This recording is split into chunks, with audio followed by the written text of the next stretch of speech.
Oh, we're talking about Aaron.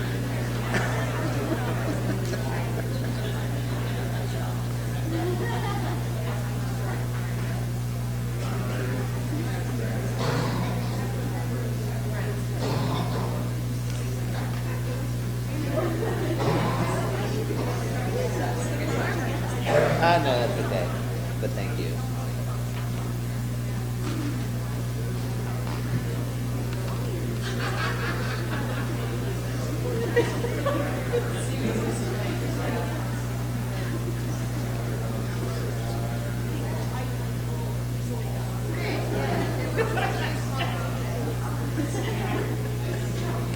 Hey man, picture time.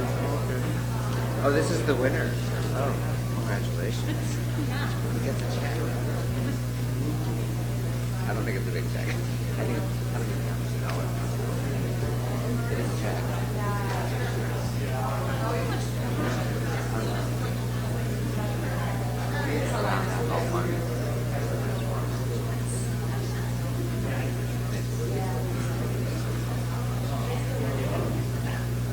for me, at this one, this actually living in California, the San Francisco conference is much expensive. We have the hotel. Like I spend as much on the hotel here as I spend on the entire conference if I was to fly to like Boston. It's crazy.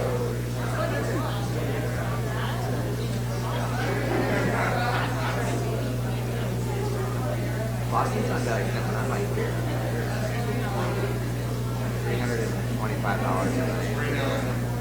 $60 a park. Will they? Well, I won't drive to Boston.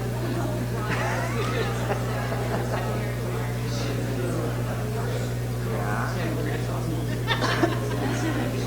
How many people can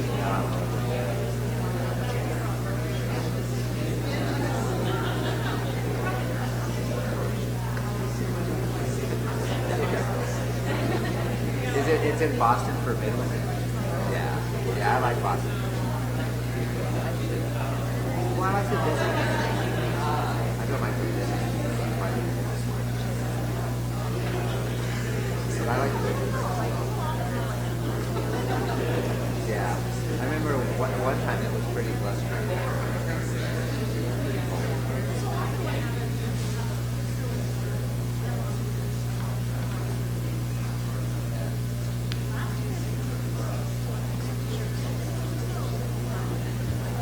You already know this.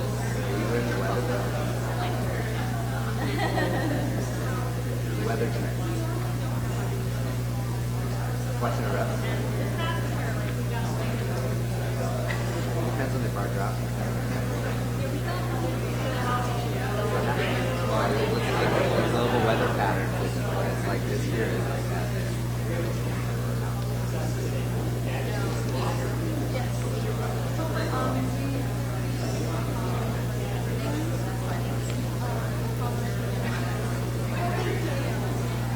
Not the Eric, not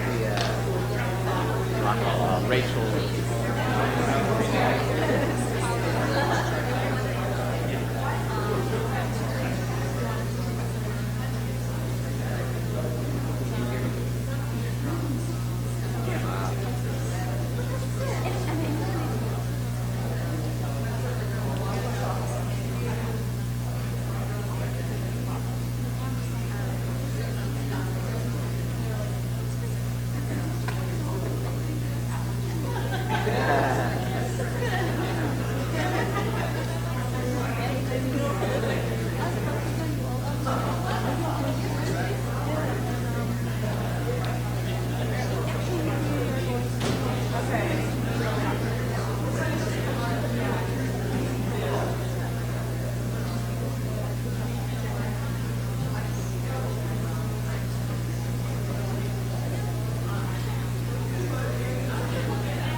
Most people are very happy when you support them.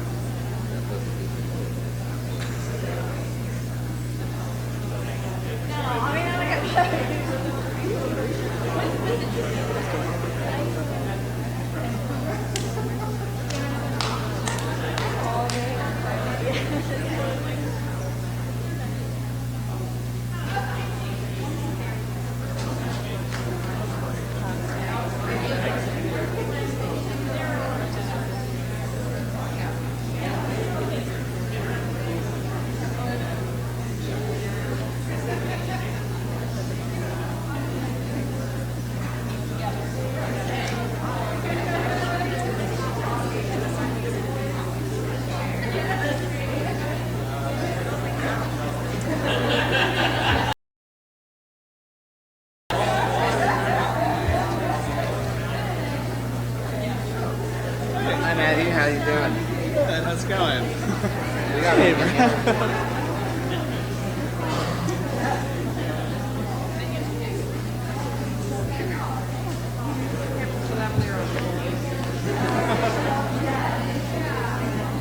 I thought president's programs were like required. If you're a member, right?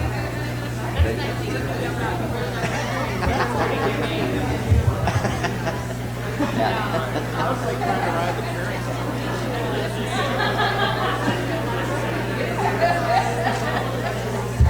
can ride a carousel. I can't ride carousels. I'm too old. Every time my daughter wants to go on one, I'm like, hey, have fun. I'll stand on the side and watch.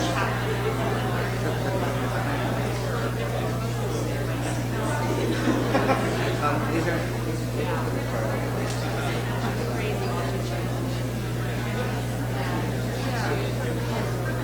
it's from it's got an ice skating rink and bowling alley.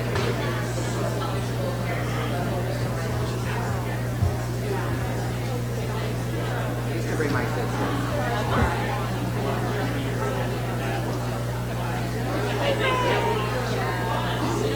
Hi, how are you? Hey, how you doing? Thank you. Yeah. This is like first. I know, right? It was just way too easy to come. Testing. Oh, did you already get tested? Testing. It's on, but they can't hear me. Testing. I guess I do my own test. Testing. It's on. Testing. Testing. So yeah, it's. No, they can't hear. Testing. They gotta raise it up. Where are those guys? Can we see them? Jason. Yeah, I'll try to put on my shirt. Wait 1 sec. Let me just try this. It's been really good, actually. Like a great group of people. It's by far the most functional work environment ever. Can you do this for me? Actually, I really can't see it. So, I mean, I have just so much on my plate. Testing. all right. They need to raise the volume. Testing. Oh, yeah. Okay. And I get to Testing. kind of like archiving it in our repository. Testing. Always crossing. Testing 1 2 3. Testing 1 2 3. Testing 1 2 3. Yeah, kind of. Some of them are like special projects, but a lot of it is like students have to document. Yeah, I can't hear it. I mean, it's on, but I can't get it high enough. Testing. 1 2 3. Testing. We're going to begin in about a minute, so if you want to go ahead and get a little bit settled. Okay. Sorry. Testing 1 2 3. Testing 1 2 3. Testing 1 2 3. Sounds better. Much better. It's not my fault. Get over on the. Yeah, it's kind of weird not to be in the library. Hello. Hi, everybody. Thank you for coming. Whether you're here for the first time, you've arrived at the Lita's President's Program and Awards Ceremony. My name is Rachel Vasek. I'm the current Lita President for another 2 days. Yay! It's been a blast. It's been so much fun. The format for today's program will be about a 15-minute presentation for awards and scholarships and our contest winners, and we will then move into the President's Program, where I'll be interviewing Lou Rosenfeld. Following the program, we have about an hour and a half or so, and you will have at this conference. We will also be celebrating Mary's retirement. Mary Taylor is the Lita Executive Director and has been for over a decade. So we will be celebrating her there as well. So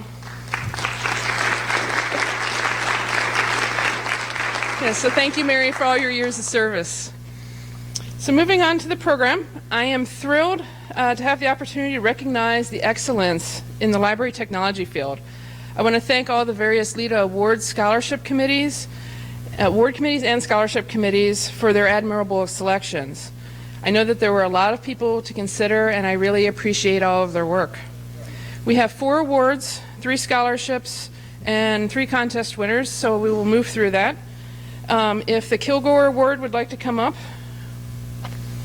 and if everyone else that is receiving an award, which would be the High Tech Award and the Lita Ex Libris, would you go ahead and line up as well so we can expedite the process? So please come on up.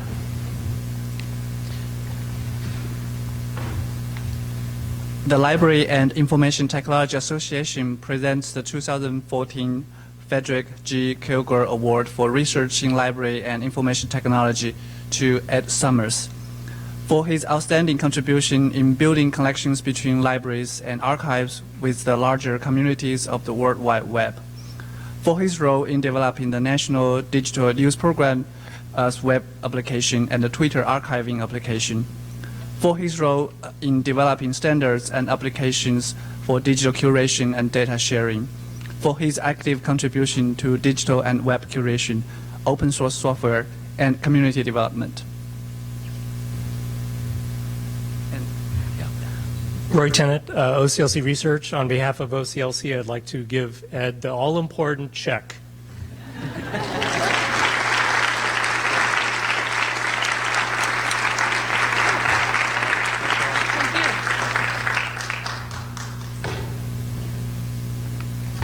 And next we have the High Tech Award.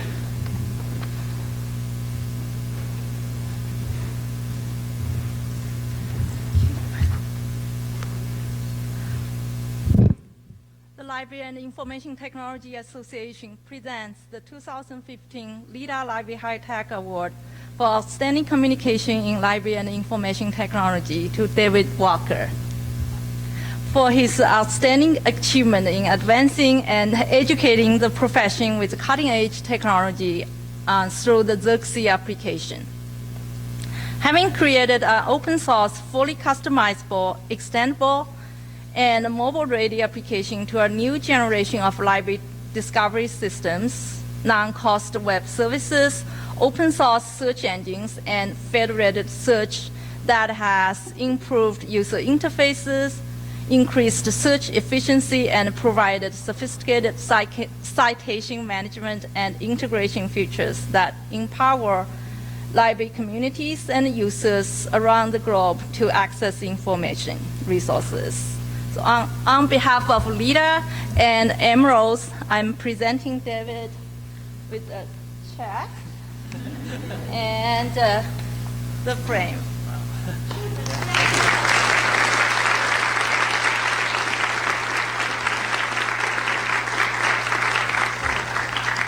Next we have the Lita Ex Libris Student Writing Award.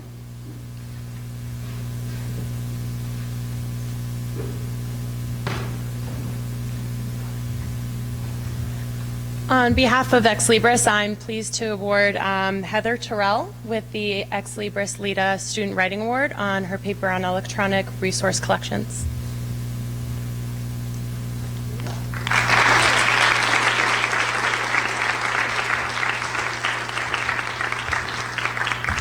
Okay, so we have a fourth award, but we don't have anyone here from this award because it rotates between ACRL, Alex, and Llama and Lita. And this year it was presented at the Alex Award program. It was for the Hugh Atkinson Memorial Award, and the winner was Brian Schottlander. The presentation of the award rotates. Next year it will be with Lita. So moving on to the scholarships. Unfortunately, none of the scholarship winners were able to attend ALA this year.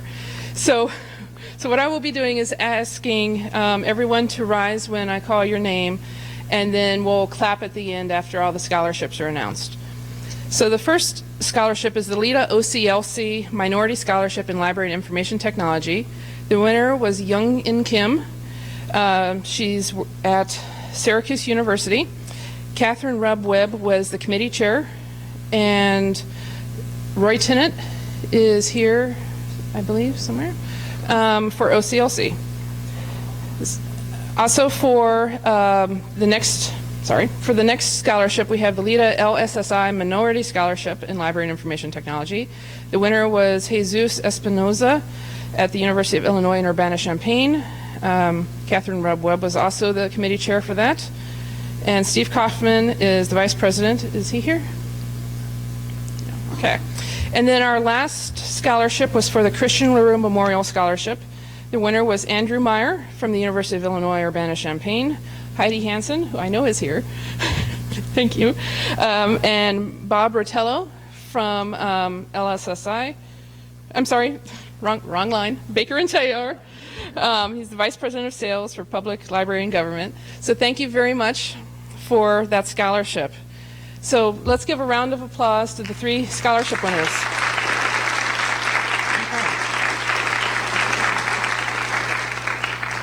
Okay, so moving on to the President's Program.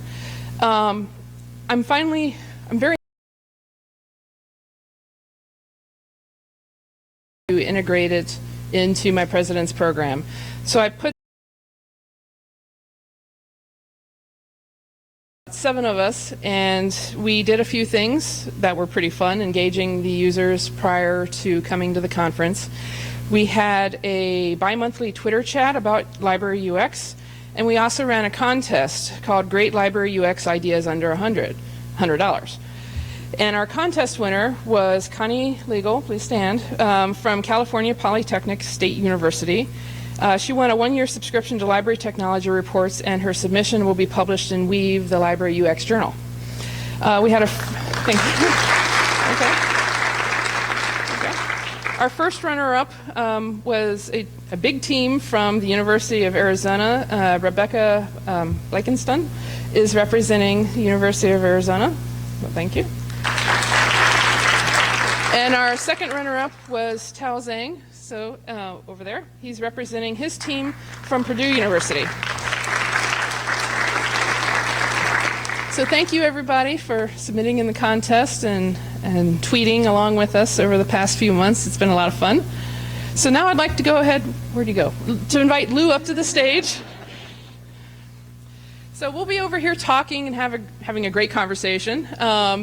There will not be time, unless we go over, which I think we could, if people are willing, to maybe take a few questions from the audience here. And when I'm looking at Ken, when Lou is inspired by something, he's going to hop up and come over here and show us something on the browser. So, thank you. Hi, everybody.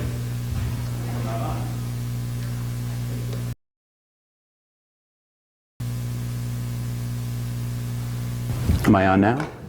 Okay, good. And everyone can hear me? Great. I was actually hoping we could change the subject and not talk about UX. What do you want to talk about? Jiggery pokery. I don't even know what that is. All right, let's talk about UX. So, Lou, if you don't know, Lou Rosenfeld has been instrumental in helping establish the field of information architecture as well as user experience. He's co-authored multiple books. Probably his 2 most famous ones are Information Architecture for the World Wide Web, which you may have seen. It's often referred to as the Polar Bear book. And a 4th edition of it's coming out soon. I'm very excited about that. I read the first edition in library school back in 2001. So it's exciting that it keeps on going. It's called Search Analytics for Your Website. You are also a co-founder of the Information Architecture Institute, the Information Architecture Summit, and you just ran your first Enterprise UX conference in May in San Diego. You also founded Rosenfeld Media, and in my opinion, I think you make some of the best UX books in the business. Thank you. So thank you. Thank you. So to get... I don't know if I recognize the need. I think it was, as some of you who knew me back then, of which there are a few in the room, amazingly, we're all still alive. I was just really naive.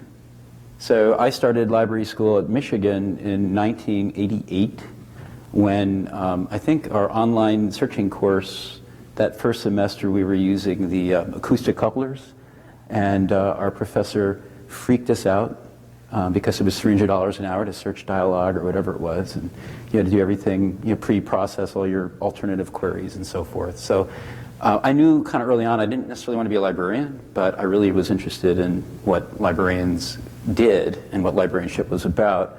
And I drank the Kool-Aid that we were being told back then, including in library school, that the information revolution was upon us. And so it just seemed to me that, well, what does that actually mean? What are we going to do when all that information was falling on us like a giant weight? And so my feeling was, well, I don't know about, if my future was in libraries, but I knew there was a future for librarianship in the web environment that was exploding around us at that time. And so I had kind of a chip on my shoulder when I was with people in the web industry that didn't recognize the value of librarianship. And I similarly had a bit of a chip on my shoulder on the other one when I would talk to librarians who didn't see a role for themselves or for librarianship outside of the physical place known as a library. And so eventually both chips got knocked off both shoulders, but I just started writing about it a lot and got a lot of opportunities because not only was I naive, but the people around me were naive. You know, if you knew anything about the internet in whatever it was, some of those years like 92, 93, if you had 2 months more experience than everyone else, you were an expert. And so I got opportunities to write and present, and somehow I didn't completely blow those, and started writing. And O'Reilly gave us an opportunity, Peter Morville and I, to write a book on information architecture in 1996. And actually Tim O'Reilly had to have his arm twisted. He didn't really see why anyone would want to write about information that way. And he's one of my heroes. I say this with due respect, but you know, so he ended up going for it, and like you said, we're into our 4th edition. So anyway, that's my feeling, is that there just was this sort of not especially codified connection or translation about the principles of librarianship that work for other people in the web world yet. And so we try to plug that gap. And our timing was really good. You know, the book I wouldn't say is a especially brilliant book by any stretch, but it was timed well because it provided a common vocabulary to help people talk about information problems when they were coming from different backgrounds and different disciplines. So we helped developers and coders talk to visual designers, talk to technical communicators and librarians all at once. They could all have a conversation and meet at least halfway because they had common vocabulary. So lots of naivete and accidents and just pure luck. So how did you, the term user experience though was fairly new at that time. We see James Garrett kind of pushed forward that envelope around user experience more, I think in the later 90s, early 2000s. How did you kind of shift your focus? So user experience was actually around Don Norman was one of the first UX people at Apple in probably I think mid-late 80s. Does that sound about right? It got going as far as professional organizations being interested in it. So the AIGA, the American Institute of Graphic Arts, was organizing people around user experience in the late 90s. They had these very posh retreats in places like Telluride, and I got invited to go to one of those. So I couldn't say no to Telluride. So I didn't really know what I was doing there because I was with all these graphic designers who were, you know, much more suave and sophisticated and hip than I was. But they were talking about something that was not just graphic design, that was actually multidisciplinary. And that was really exciting because, you know, no one brain, no one skill set has the answer. And teams that have multiple skills and multiple types of perspectives are really what are the ones that succeed. And so I ended up sort of stepping back from it, and fortunately, it kind of got going on its own. And so I don't know that I'm a UX practitioner in the sense that I know all the various nooks and crannies of the field, but I do know something about it, and I do know that there weren't a lot of books or other content. I decided to start a publishing company to serve that need. And you told me that your publishing company is about a service of expertise that you provide. Can you talk a little bit more about that? Oh, so I'm one of those jerks who, like, every time someone talks about a traditional type of business, whether it be publishing or, can I say it in here, professional associations? So my feeling was that it didn't really make sense to be a publisher of books, although we do publish books. I think what's important that resides in the brains of really smart people. And if you're in publishing, you already are forging the relationships with those. So we do not only books, but we do lots of other things like events and conferences and professional services where we rep those experts to mostly corporate clients. So that's very similar to libraries, where librarians have experts in various subject areas. Mm-hmm. What are your thoughts about librarians kind of looking at the way they have a role in libraries and communities? You know, in terms of like their specific types of expertise, how do they kind of translate between communities back to the library, or even present themselves on the web, do a variety of things? That's a tough one. I mean, like, what I'm not sure about is how those people who are experts should relate to the library. Should they be employed by the library, or should they be a client of the library?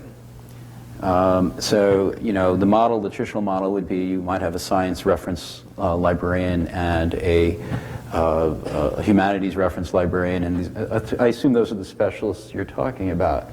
Or a UX that is interested in that particular topic area. So I don't know if those people really should be employed by the library, and I haven't really given this much thought other than the last 30 seconds, but the business model of being an expert is tough. Like you have really valuable knowledge, and I would imagine that if you're in many library settings as they are currently constituted, what you're doing is not only serving like the really kind of difficult, challenging information needs that people have that only you can really help them with, where you're the guide to the world of information on that topic and only someone like you can do it, but you're probably also handling a lot of really low-level types of reference needs that are kind of a waste of your time if you have that level of expertise.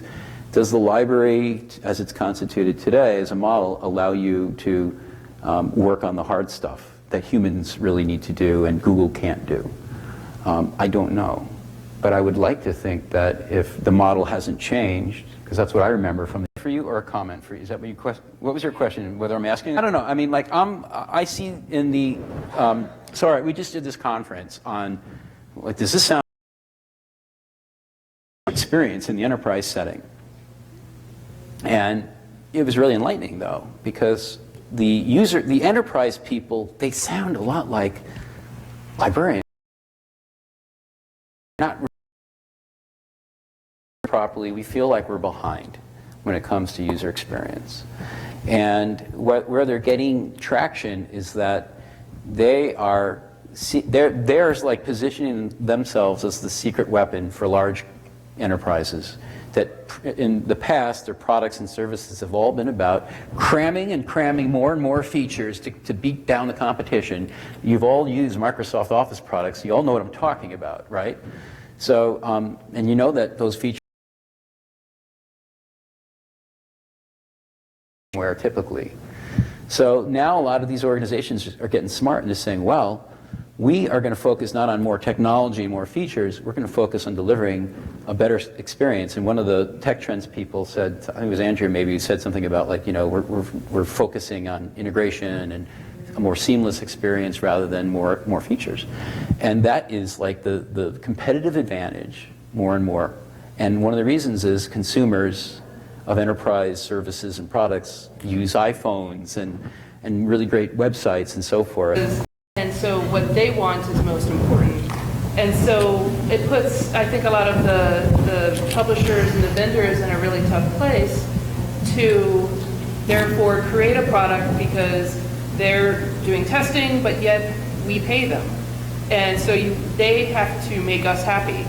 So what can vendors do? I don't know. I know there's probably vendors in the room. So if I can, you know, state an uninformed opinion and piss off some vendors in the room, I'm guessing that the vendors think they know the products better than the users, just like a lot of the librarians do.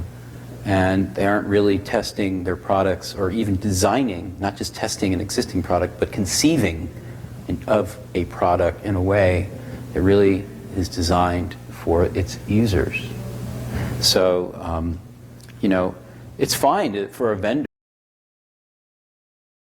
Well, you know, you can keep testing the same product, and it may work very well at a task that no one cares about, because the original evaluative research or generative research wasn't done properly. In other words, you have to have a foundation of really understanding what people want and what's going to benefit them.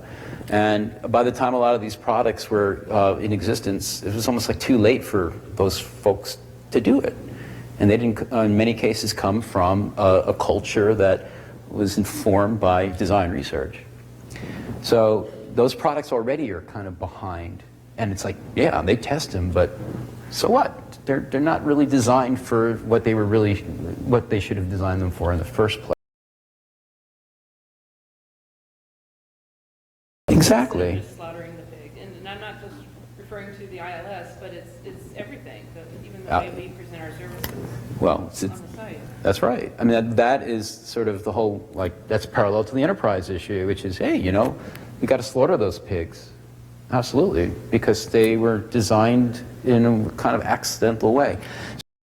And you're going to go to their booths, and they're going to all have, you know, really glossy promotional information and flyers and all that crap that you're going to hold on to and then probably toss before you get on the plane. I would actually suggest you do something a little different if you don't already do.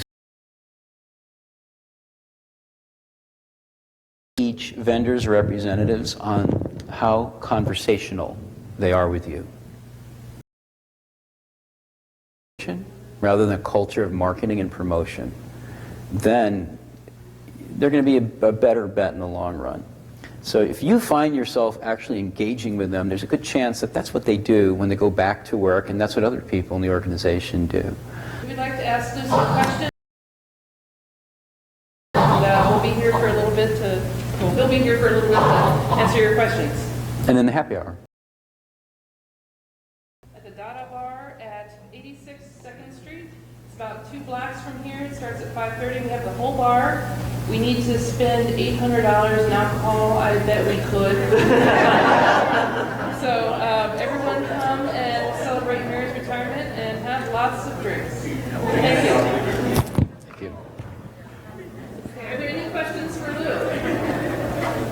Yes, all I do is stand between you and happy hour. Lots of questions, I'm sure. You know, we can take some questions. Oh, there's a question. Hi. Yeah, I don't mean to keep everyone. You can leave if you need. Good, it's not me, it's you. That's fair. Or you can go now. Before him. Usability studies in part. I'm really interested in the way that librarians talk about user experience and usability, and I've done a lot of text analysis and a lot of literature reviews, and there are a great selection of librarians who talk about it correctly and well, about the actual feelings that users have with the resources that we give them. And then there are a lot of people who make use of the term as the catchphrase, like the trendy new term that everyone wants to use. And what I'm wondering is, like, obviously the people in here are really interested in the needs that users have, and that sometimes they don't like our resources, and that's as valuable as when they do like our resources. But how do we actually talk to the librarians who are not really that interested in hearing this, and how do we make them care about this? Do you have any ideas for changing the culture that is sort of notoriously anti-design, anti-user feedback?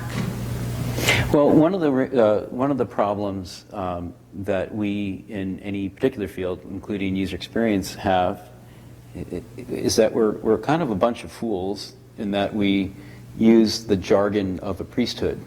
So we use terminology like, you know, a usability study, a mental model, an A/B test. Those are all terms that the people that you're trying to reach, if I understand you, are A, not going to understand, and B, it's just going to totally rip a hole in rip a scab off their insecurity, because they don't know that stuff, and we're all insecure. We all know how that feels. So what I would recommend in those conversations is to err toward plain language as much as humanly possible. Rachel and I were joking about this. I'm a big fan of can I say this in a library meeting? Banning words. But I do find that there's a lot of terminology that we use as crutches for not only exposing others' insecurity, but hiding our own.